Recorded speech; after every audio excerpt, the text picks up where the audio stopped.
nosso estudo, renovando as fundações. Um retorno às verdades bíblicas sobre a natureza e o papel da igreja. Nós vamos falar bastante sobre isso hoje. Vamos falar bastante sobre esse tema nesse mês, pensando sobre o que é a igreja, o que a igreja faz. Quando a gente fala natureza, às vezes é um termo meio técnico, meio da filosofia, meio da teologia, mas é a característica, é o que faz o ser o que ele é. Por exemplo, o que faz um cachorro ser um cachorro? Tem todas as características dele como um animal, de 4 patas, que late, todas essas características. Você vê um cachorro, você sabe que aquilo é um cachorro. Mas o que é uma igreja? Essa é a nossa pergunta de hoje. O que é a igreja? Quando você bate o olho, você fala ali, tem uma igreja. Eu queria ouvir vocês.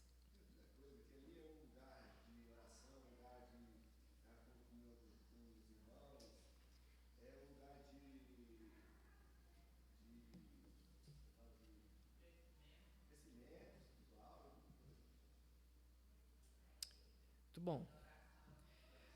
As falas do irmão Nelson teve muito a ver com a questão, o que é a igreja? Um lugar.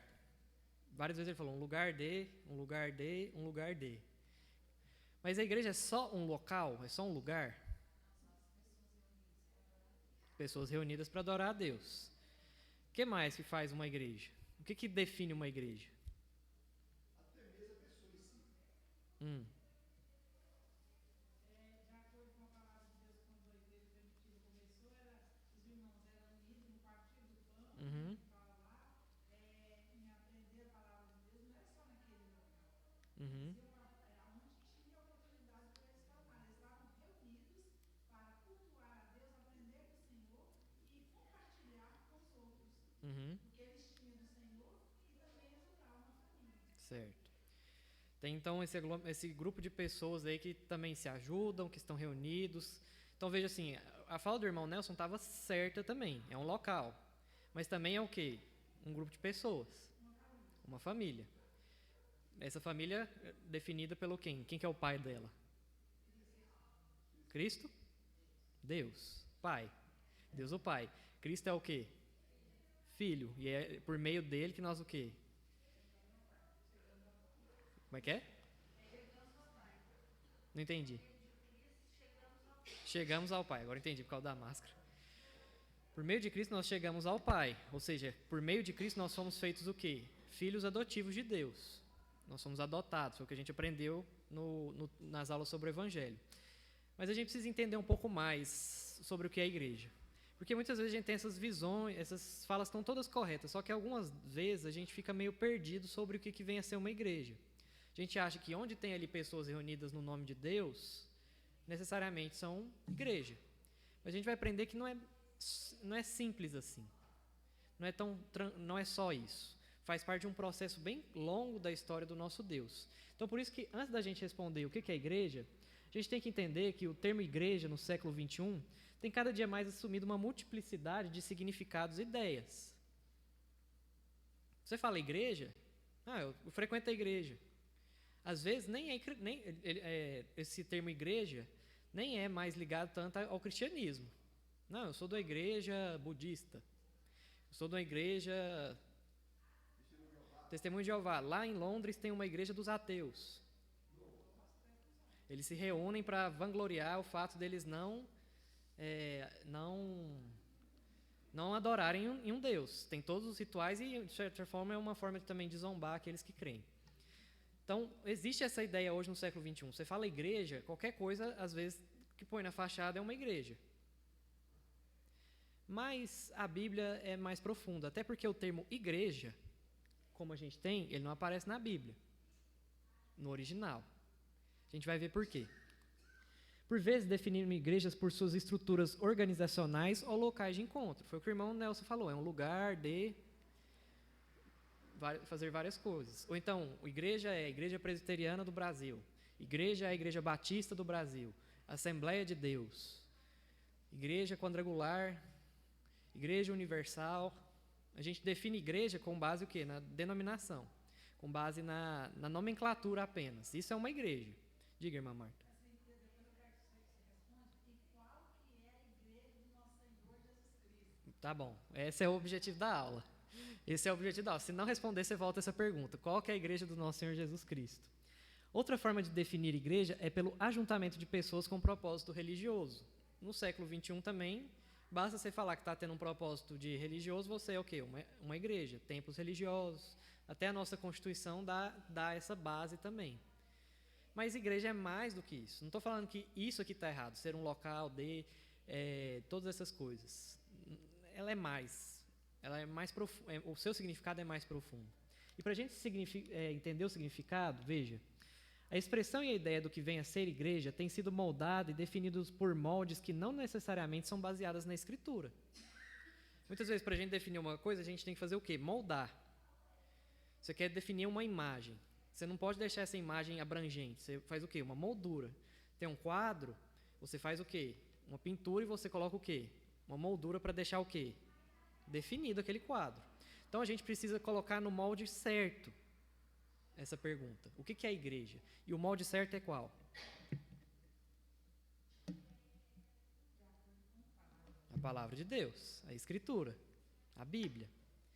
O que é a igreja? A gente precisa definir com base na Bíblia, não no que eu penso, não no que a sociedade diz, mas no que a Bíblia diz. Ela é a nossa regra. Ela é o nosso molde também para essas perguntas que a gente faz. Então, por isso, Edmund Clooney, ele escreve um livro chamado A Igreja. Um livro bem extenso, bem forte teologicamente. Se você quer ler, vale a pena. É um livro, é o melhor livro que trata sobre esse assunto, o que é a igreja que a gente tem. Ele afirma que as questões contemporâneas convergem para a nossa necessidade de um entendimento mais profundo da rica revelação da igreja na Escritura. A gente precisa de uma compreensão mais profunda. A gente precisa de renovar os fundamentos. Porque senão, hoje em dia, qualquer coisa se torna igreja e a gente vê a igreja surgindo e morrendo num espaço de tempo muito rápido. Você está vendo, nossa, tinha uma igreja aqui. No outro ano você passa no mesmo lugar, cadê a igreja? Não tem mais. A gente precisa renovar esse fundamento. E até para a gente pensar sobre a nossa igreja. A gente precisa renovar, muitas vezes, o fundamento que a gente crê em coisas que não são bíblicas. O molde nosso, muitas vezes, para ser uma igreja aqui nesse local, não está partindo da Bíblia. Por isso que esse estudo vem muito a calhar sobre o nosso trabalho aqui. Nós estamos começando uma igreja, começamos um trabalho aqui, já tem um longo período, mas o objetivo é que ele seja o quê? Uma igreja fiel do nosso Senhor Jesus Cristo, certo? Então, esse é o nosso objetivo aqui. Mas a gente precisa, muitas vezes, colocar nos fundamentos corretos, porque muitas vezes o nosso trabalho não avança porque a gente está partindo de pontos errados. A gente precisa colocar bem o alicerce. Jesus diz, o alicerce firme é fundamentado o quê? Na rocha. Quando ele diz isso, na palavra, na confiança em Deus. O que coloca as suas confianças na areia, da mesma forma isso aplica à igreja. Se a igreja tem uma base, a nossa igreja tem como base a comunhão. A comunhão é um ponto importante, mas a comunhão não é o que sustenta a igreja.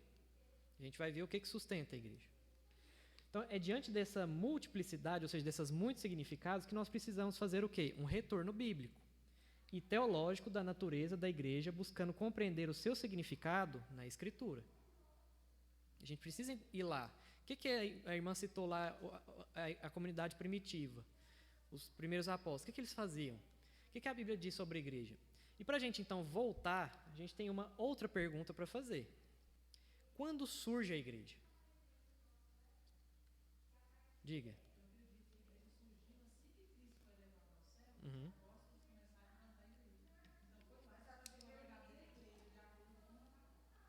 Quem concorda? Levanta a mão. Quem discorda? Quem discorda acha que surgiu quando?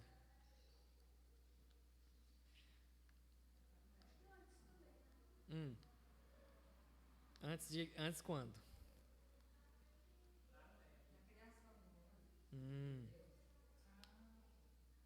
Isso é um ponto muito importante, porque não é normal esse erro, irmã Marta, não se sinta menor por isso, mas é normal a gente pensar que a igreja surgiu o quê? Em Atos.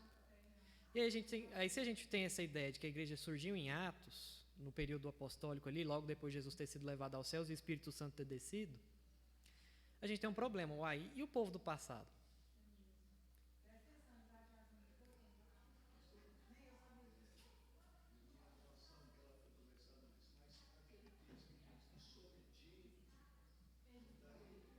Uhum.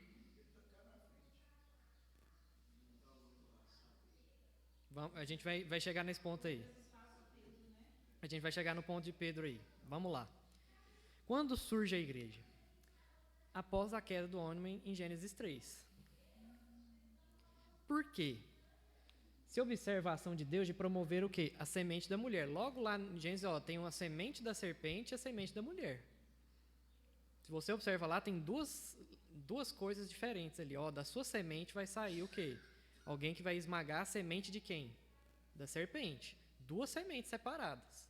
Ali, quando o homem peca, Deus já tem um ato de quê? Fazer dois povos separados. De fazer distinção entre dois povos. O povo da semente da serpente e o povo da semente da mulher. Logo ali. Então, a partir dali, Deus já executa um plano de redenção para a criação e para o homem caído, em que dessa semente sairia aquele que esmagaria a semente da serpente. Ali já tem um plano de Deus de fazer o quê? Formar um povo. Então, você pega o capítulo 3 até o capítulo 11 de Gênesis, você vai ver o tempo inteiro semente da serpente e semente da mulher. Os filhos de Caim, e aí você vê, os filhos de Caim fazem coisas e tudo mais, até chegar em Lameque, que é o ápice da semente de Caim. O que Lameque faz? Hã? Não fala o nome da esposa dele, não.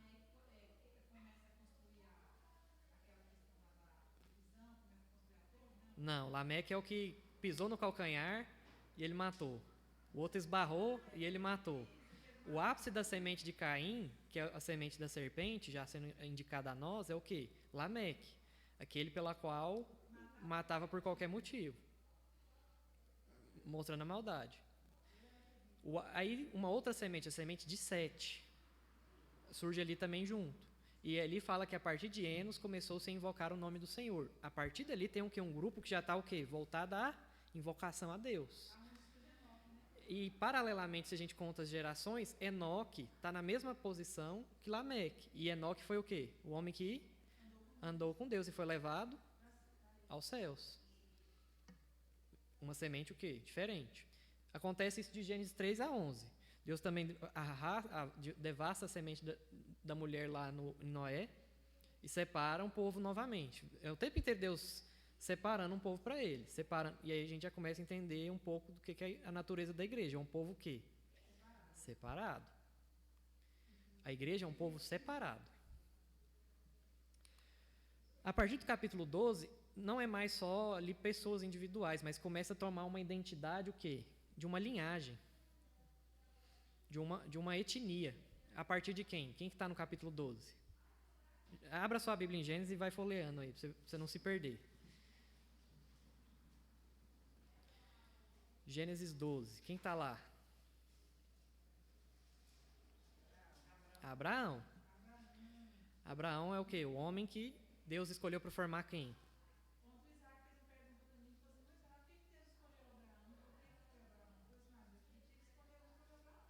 Exatamente. A Bíblia não...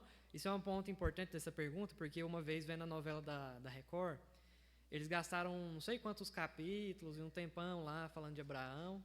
Só que no período de 11 a 12, que não tem nada registrado sobre Abraão. Nada revelado. E aí eles mostram, só terminar aqui a ideia, irmã, que Deus escolheu Abraão porque encontrou em Abraão alguma coisa de diferente do que encontrou em outras pessoas do período dele. Não é. Ele escolheu Abraão. Simplesmente porque ele quis, a partir de Abraão, formar o quê? Um povo. A partir de Abraão, Abraão é o homem escolhido para formar a semente da nação de Israel. Porque na descendente de Abraão também, era pessoa pecadora também, não é? Eram tudo iguais. Tipo assim, não tinha... ele foi não foi de Enos, foi a descendência de Abraão? Surgiu lá? É porque Noé é de Enos, né? Então, o mundo inteiro volta a partir de Noé, né?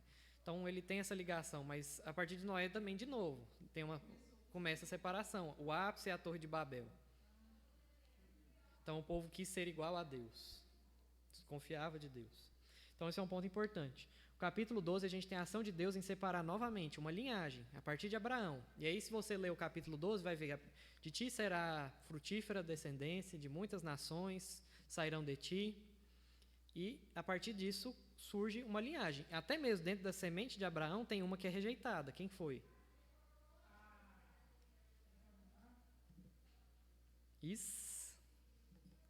Isaac foi o aceito. Ismael. Lembra de Ismael? Aquele que Abraão teve uma filha com a concubina dele? Com Agar?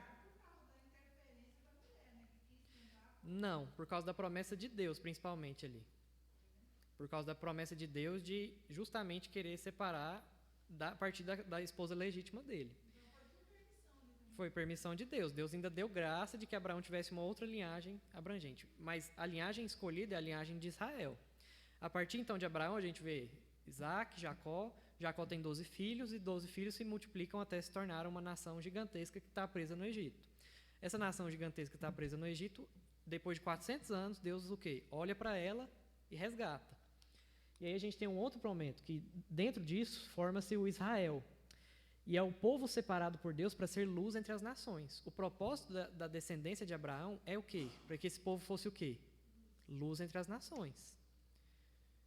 A gente se pergunta, então como é que as pessoas eram salvas no Antigo Testamento? Também por meio da linhagem santa.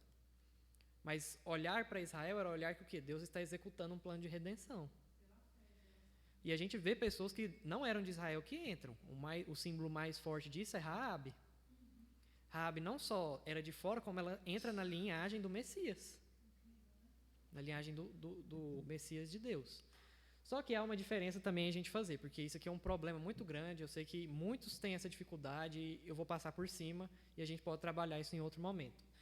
A diferença entre Israel como nação e o Israel de Deus. Isso, Israel implica em uma nação, enquanto o Israel de Deus apresenta aqueles que são, em todos os tempos, são eleitos. Não eram todos que pertenciam a Israel que eram eleitos. E hoje a gente tem muita confusão de achar que Deus tem um plano separado para Israel. Não. O Israel de Deus é o quê? A gente vai ver aqui mais à frente. É o povo que está ligado a Cristo. Nós somos o Israel de Deus. Se a nossa base é o quê? Que Cristo é o Filho do Deus vivo. Que Ele é o Redentor, o Messias. Então, não tem duas nações. Israel, Deus tem um plano de salvação para eles lá e uma outra plano de salvação para os gentios. Não. Dentro de Israel tinham pessoas que não eram convertidas, que não foram eleitas por Deus. E tinha gente de fora que foi, que passou a pertencer à aliança. E esse é um ponto muito importante. A sustentação desse molde é a aliança que Deus faz com esse homem. Deus sempre relaciona com o homem com o quê? Alianças. Ele faz promessas e coloca os termos dessa aliança, na qual nós sempre vamos falhar. E Ele sempre vai agir com graça e misericórdia, se confiarmos no poder dEle. Então, os profetas anunciarão que Israel falhou. Então, depois disso, a gente passa para o reinado davídico, ainda assim tem um povo. Depois de Davi, decadência de Israel. Israel só ladeira abaixo.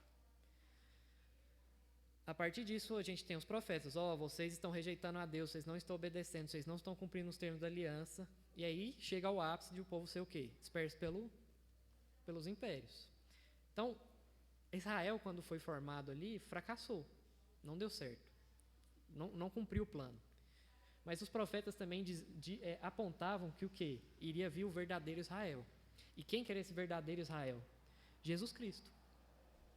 O verdadeiro Israel de Deus é Jesus Cristo. O verdadeiro figura é Cristo. E aqui está o centro do que nos faz igreja. É o Israel perfeito de Deus. Cristo é o verdadeiro Israel que representa todo o Israel de Deus. E o que Jesus Cristo veio fazer no mundo? Reunir e resgatar os pecadores. Então, lá no passado, para que você tivesse crença também, era o quê? Nessa confissão de que Deus enviaria quem? O verdadeiro israelita. Quando Pedro fala, e aí entra na pergunta do seu Deglier, mas Pedro ali já está dizendo que ali ele está edificando a igreja, naquela confissão. É porque sempre a igreja foi edificada nessa confissão. Só que, lógico, no passado eles não sabiam que essa confissão seria na pessoa de Jesus, mas saberia que o quê? Seria na pessoa do quê? Do Messias. Eles olhavam para frente. A partir do período apostólico, nós olhamos o quê? Para trás. Eles aguardavam quem iria vir e nós o quê? Temos certeza que ele já veio. Então, a nossa confissão, o que nos faz igreja é o quê? Que todos nós cremos que Jesus é o verdadeiro israelita que veio para reunir e nos restaurar. Então, nós somos parte desse povo. A igreja surge desde esse plano inicial de Deus em Gênesis 3. Desde lá já acontece, mas o ápice, o ponto fundamental acontece em quem? Jesus Cristo. Está claro isso, irmãos? Tá compreensível? Se não tiver, vocês falam. Entendeu? Essa ideia de que quando surge a igreja, Deus, desde o início da criação, está separando um povo. A igreja é o quê? A ideia de um povo separado. E esse povo ele tem uma marca principal, a confiança no plano libertador de Deus, que é Cristo Jesus. Por isso que Jesus diz, essa é a rocha pela qual eu vou fundamentar a minha igreja. Entenderam?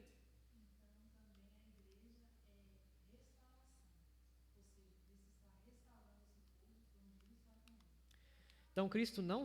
esse é um ponto importante. Cristo, portanto, não somente é o verdadeiro Israel de Deus, mas ele reúne a igreja para também, em seu nome, ser o quê? O verdadeiro Israel. Então, não é só para te reunir e te resgatar, mas você também é o quê? Um verdadeiro Israel de Deus, um verdadeiro povo de Deus. E isso implica no quê? No que a irmã Marta falou, que esse povo é marcado por uma confissão bastante específica, que Cristo é quem? O Senhor. Por que a gente, por exemplo, não tem laço de irmandade com outros grupos? Porque o Senhor deles não é o mesmo que o nosso. Por que se casar com pessoa que não professa a mesma fé é um pecado? Por causa disso. Você está alicerçando um lar em crenças diferentes. Você está colocando dentro da sua casa o quê? Um inimigo. Alguém que não foi... que não pertence à mesma linhagem de você. Isso é muito importante. Entender que você faz parte da igreja, por isso que a igreja é a comunidade mais importante da sua vida, mais que a sua família. Porque ela vai mudar todo o resto da forma de você viver. Então, essa é a nossa confissão. Cristo é o Senhor. Se Ele é o Senhor, Ele tem autoridade sobre o quê? Tudo. Das coisas mais simples, a forma como eu executo as minhas tarefas domésticas, a forma como eu crio meus filhos. Ele é quem? Tem autoridade. Diga, irmão Degli.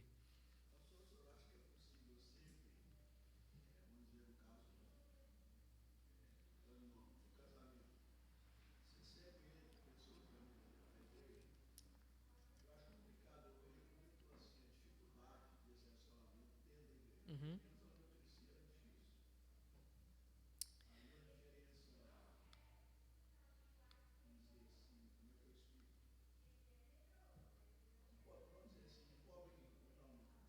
Uhum.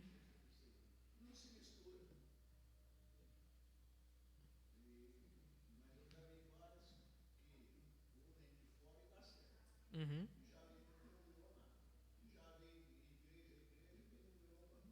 Uhum. Então, assim, a gente tem que pensar que o quê? Essa é a base. A base o correto é isso. Às vezes vão ter pessoas que vão desobedecer a Deus. Abraão desobedeceu, não desobedeceu? Quando teve Agar, teve filho com Agar. O que Deus faz, e foi uma coisa que o senhor falou, que a gente conversou na quarta-feira, que não é que estava certo, mas Deus usou essa situação. Então, às vezes, um casamento em um julgo desigual, Deus usa. Deus é um Deus misericordioso e transfere graça e faz o quê? Com que o cônjuge seja salvo também. E é por isso que Paulo fala, olha, não é para separar. Se você casou, não é para separar. 1 Coríntios 7, mantém o relacionamento. Se você casou em julgo desigual, seu esposo não é crente, sua esposa não é crente, não é para separar. É uma aliança. Agora, se ele se apartar, deixa. É o que ele fala lá. E aí, só terminando aqui, porque senão vai ficar em aberto, o que a gente precisa rever muitas vezes é os conceitos nossos de igreja. E isso que você falou, às vezes a diferença de desigualdade social, que é o que você falou, acaba sendo um empecilho para jovens se relacionarem, pessoas se relacionarem, isso está errado. Se nós somos o Israel de Deus, não pode haver essa diferença entre nós. Então, vamos dizer assim, o Senhor apresentou, eu estou apresentando o nosso molde correto, mas muitas vezes as igrejas estão moldadas no quê? Em um outro molde. E o problema que o Senhor apresentou é que o quê? É que a igreja está moldada da forma errada. Então, não é porque a igreja está moldada da forma errada que você tem licença para desobedecer a Deus também.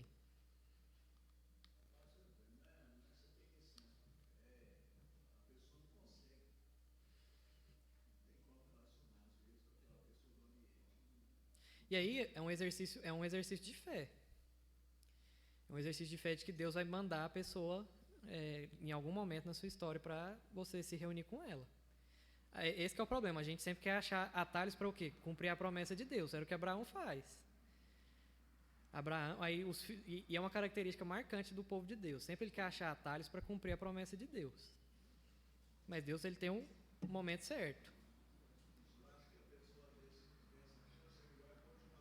Melhor continuar sozinho. Mas no caso de Abraão também, Abraão mandou buscar a esposa para Isaac lá, em casamento. Deus fez a providência. O quê? Pois é, eu estou querendo dizer. Então quer dizer que isso aí foi interferência de Deus. Foi. Porque Deus vai preparar a Rebeca. Foi uma ação que Deus providenciou para o Eliasar lá aparecer no lugar na fonte, a Rebeca vir levar a fonte, levar os animais para beber. Porque a gente percebe lendo o texto todinho que Abraão era muito preocupado com isso, tipo assim, ele era preocupado em questão que se o filho arrumasse mulher de outros povos, Ele poderia se... ele seria direitinho o jeito. Exatamente.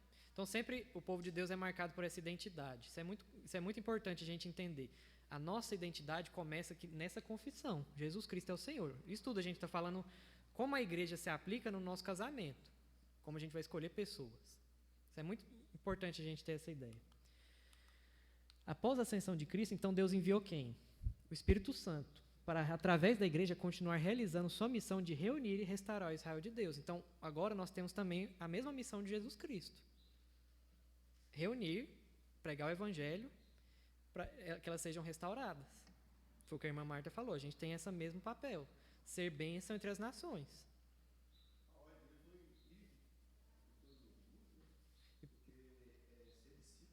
E fazer discípulos, né? Ali a ordem é ir para todo mundo para fazer, né? Então, assim, porque vocês são meus discípulos, porque vocês são o novo Israel de Deus, vocês fazem o quê?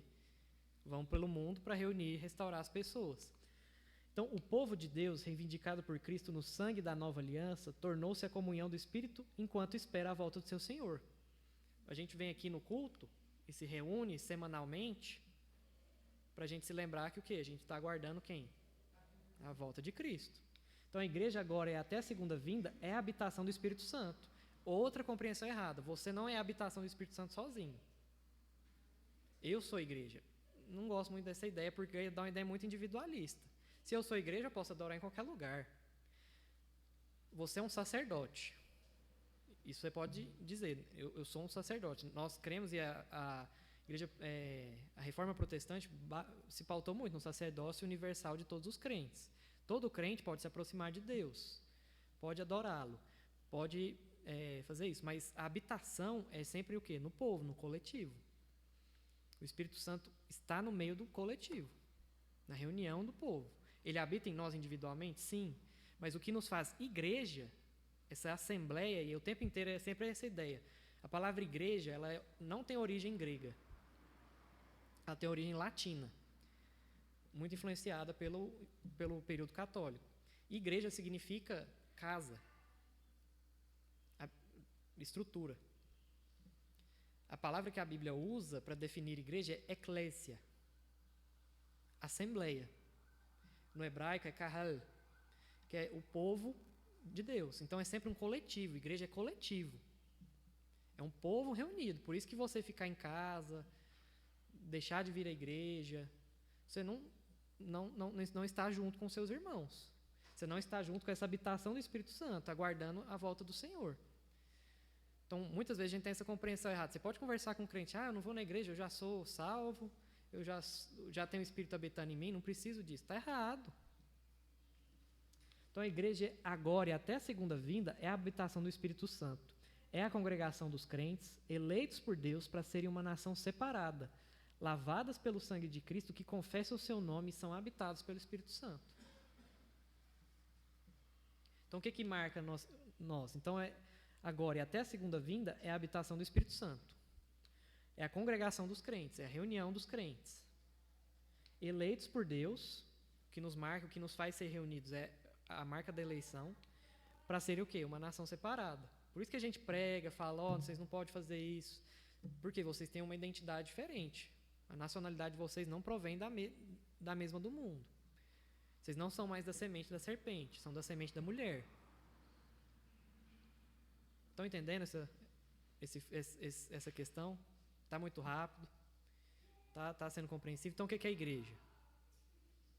Pastor, isso é tão assim, real mesmo na vida da gente, que parece que quando a gente vem à igreja, a gente se sente mais assim, mais forte, não é? Porque a gente vê que o povo está aqui com o mesmo propósito, tipo assim, esperando esse rei voltar. Uhum. Então, assim, a gente está numa mesma sintonia. Exatamente. A gente sente falta. Exatamente. Então, esse é um ponto importante, que confessam o seu nome. Então, não é qualquer pessoa que vem ao culto, que frequenta a igreja, que também é salva. Mas é quem confessa o nome do Senhor Jesus Cristo, batizado, lavado pelo sangue do Cordeiro. É um próximo ponto que a gente vai entrar agora. Da mesma forma que nem todo mundo que era de Israel era salvo, nem todo mundo que está na igreja é salvo. Então, é um ponto importante. Até aqui está claro como surgiu a igreja, o que marca a igreja. É isso aqui. A raiz é mais profunda, a base é mais sólida. Então, a igreja, vamos lá, vamos ler juntos aqui. A igreja deve ser concebida, em sua essência, como a comunidade eleita por Deus, reunida por Cristo e com Ele ligado por meio do Espírito Santo, consistindo, assim, de todos aqueles que, desde Gênesis 3 até o dia da volta de Cristo, professarão a fé em Jesus Cristo.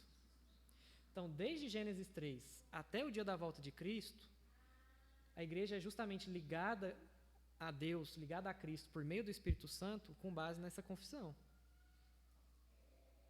Então, a igreja é o coletivo não só de pessoas que estão aqui, mas de todas as eras, de todos os momentos. Tem pastores, e é muito bom sempre lembrar assim, que falam, olha, quando vem missionário de fora, vocês são a igreja lá em tal lugar. Nós estamos ligados. Tem pessoas hoje que já se reuniram, que vão se reunir e que vão reunir ainda hoje.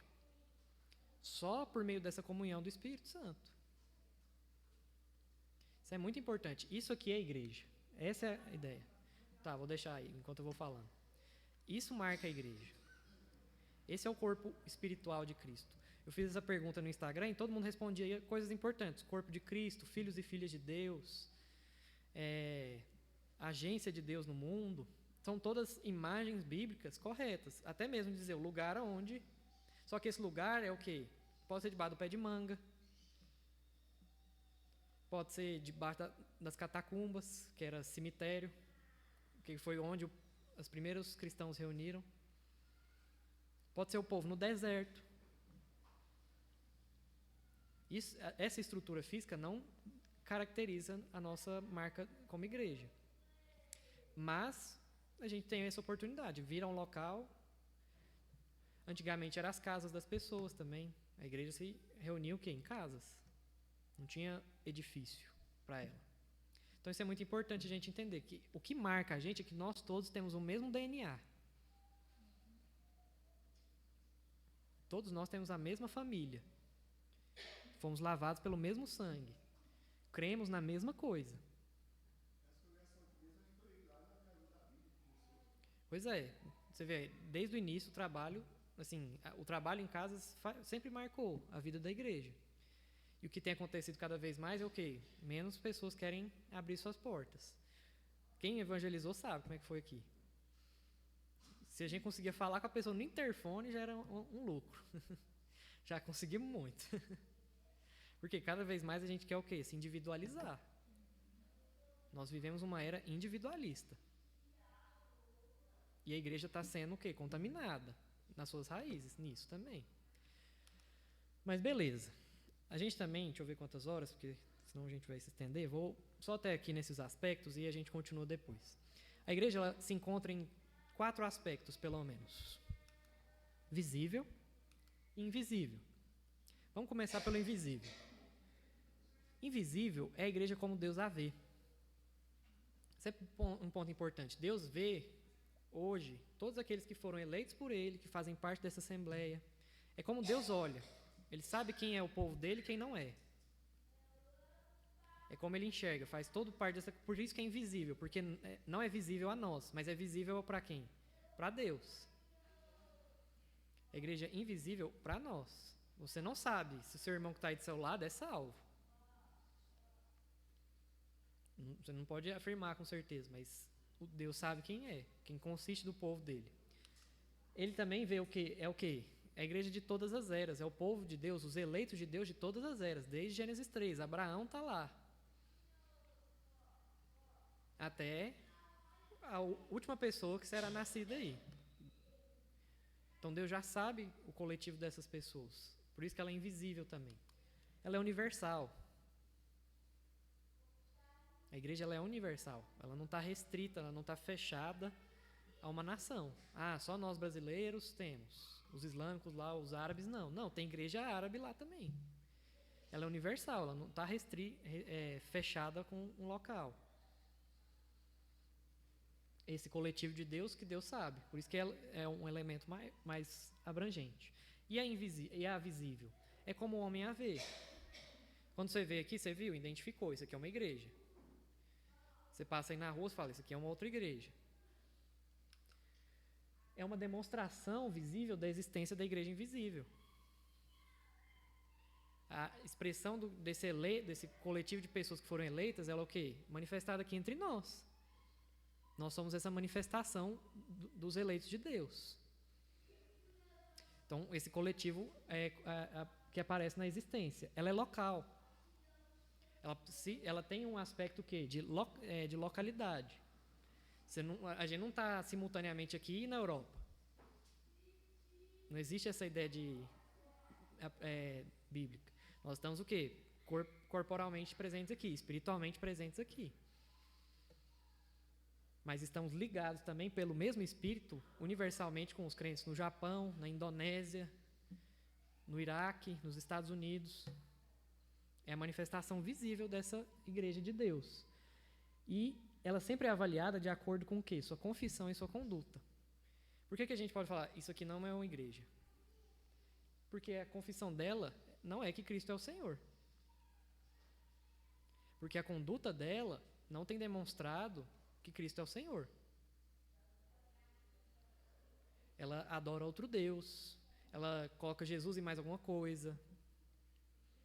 Isso não é só para católicos, a gente bate o olho e pensa no católico, mas outras igrejas que temos por aí, que diz, não, Jesus salva, mas você precisa fazer tal coisa. Já não é mais Jesus salvando.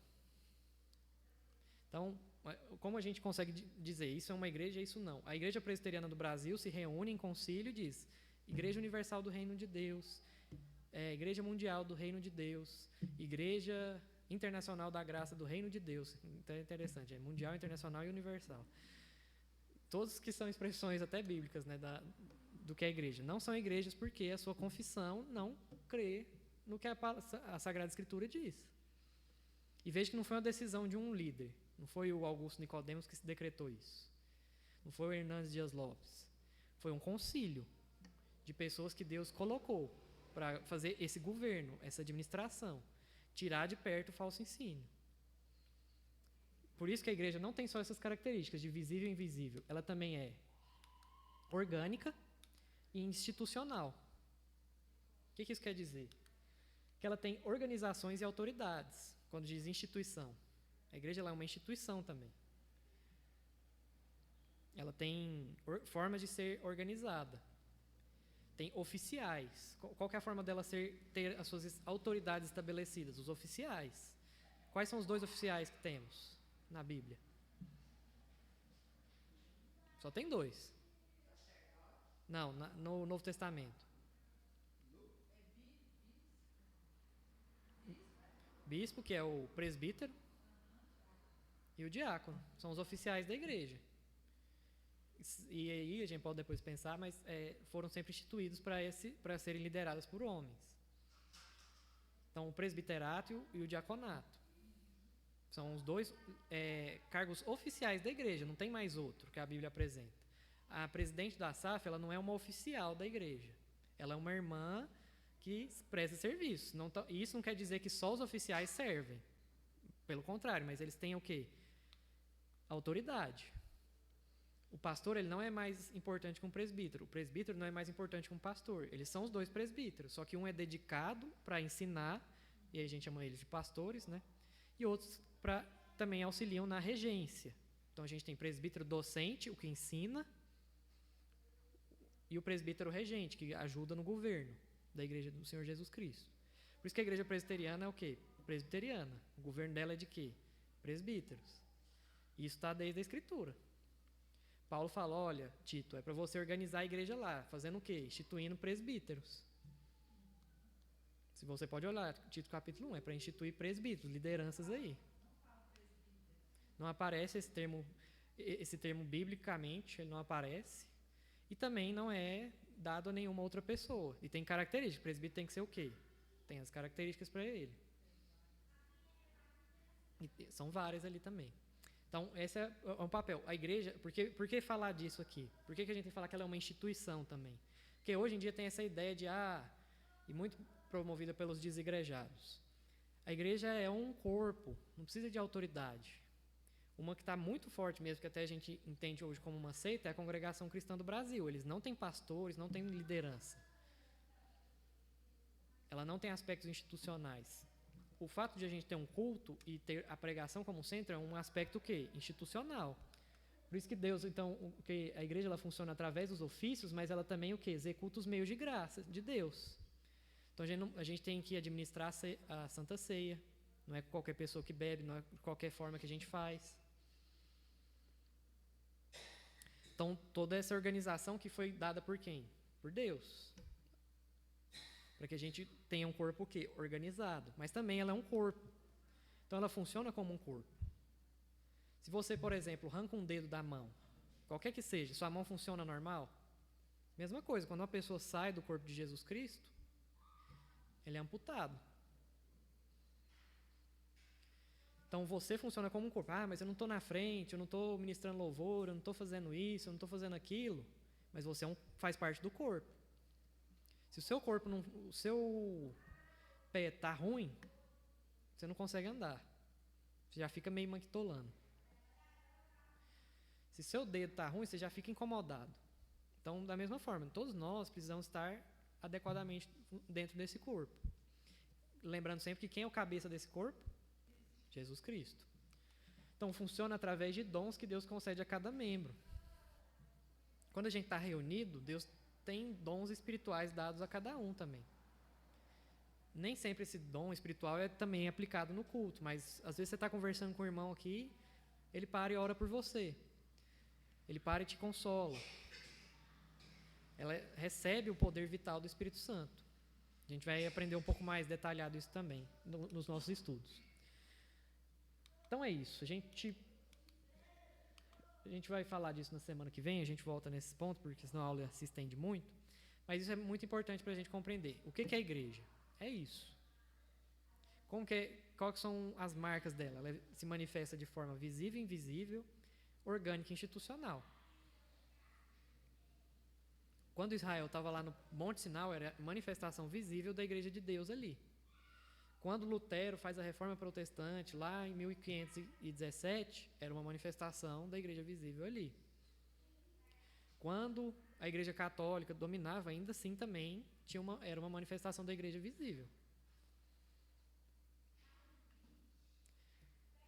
Desde que sempre amparada pela confissão de que Cristo é o Senhor.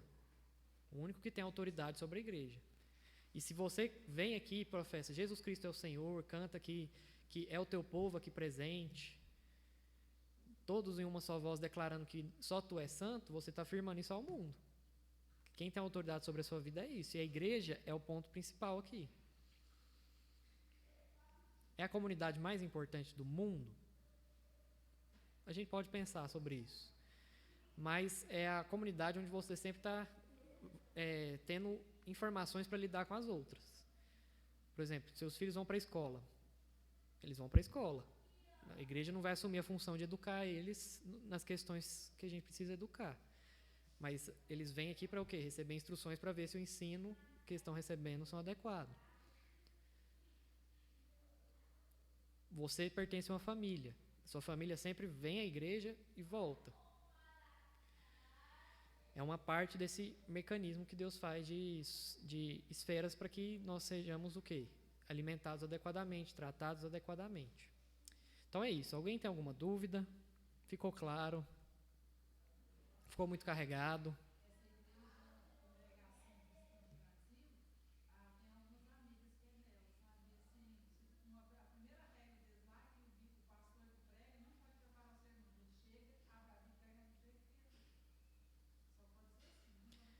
Exatamente, porque eles não veem que o quê? Tem uma... Vai muito nessa coisa do Espírito Santo vai coordenar, mas o Espírito Santo faz o quê? Com ordem. Romanos 12. Ofereceis o culto o quê? Racional. Quer dizer que é um culto frio, que eu não posso expressar emoção? Não. Mas é um culto o quê? Que você está consciente do que você está fazendo. Não é chegar lá e falar, hoje eis que digo a vocês. Não.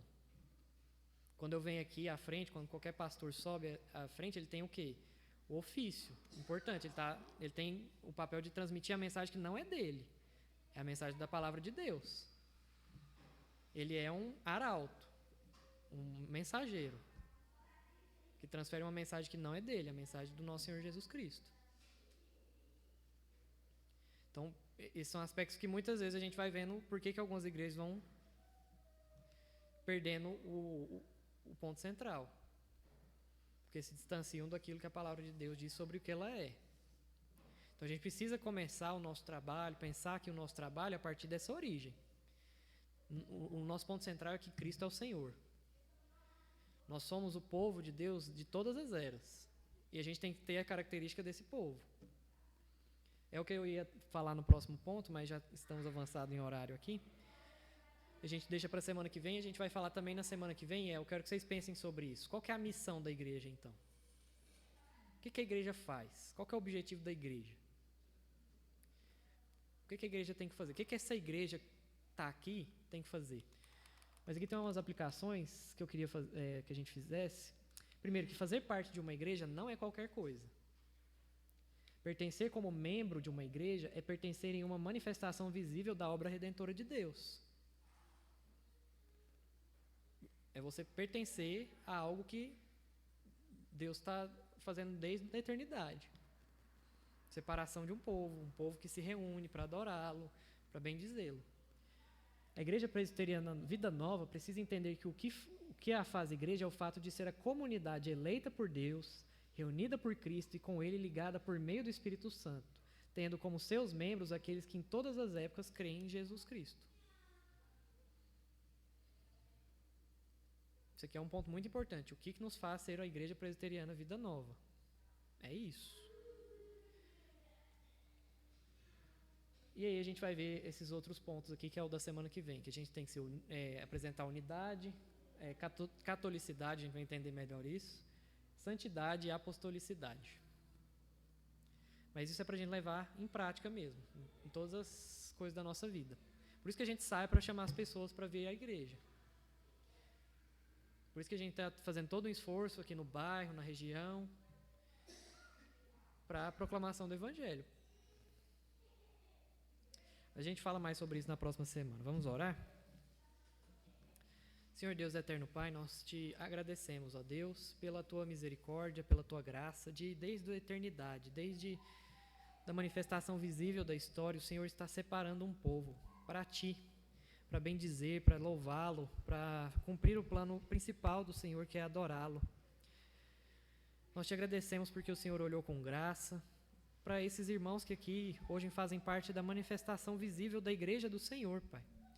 Estão aqui porque confiam que Jesus Cristo é o Senhor, que Jesus Cristo tem autoridade sobre a vida deles, que Jesus Cristo os reuniu e restaurou. Nós te agradecemos pela existência, desde o início desse trabalho, ó Deus, por todos os pastores, por todas as pessoas que já por aqui passaram, Pai. Nós agradecemos por isso, Pai. Agradecemos por todos os trabalhos que o Senhor já realizou aqui na vida dessa igreja, Pai. E te pedimos para que cada vez mais o Senhor renove sempre, nos fazendo voltar à origem, para os fundamentos do que nos faz ser corpo do Senhor Jesus Cristo, do que nos faz ser parte da igreja visível do Senhor. Nos ajude, Senhor. Nos ajude como esse coletivo que se chama igreja, a adorá-lo, a nutrir uns aos outros e principalmente a dar o testemunho de que só Jesus é o Senhor, de que Jesus é o Cristo, o Filho do Deus vivo. Essa é a nossa oração, no nome de Jesus. Amém. Vamos só lembrar os irmãos.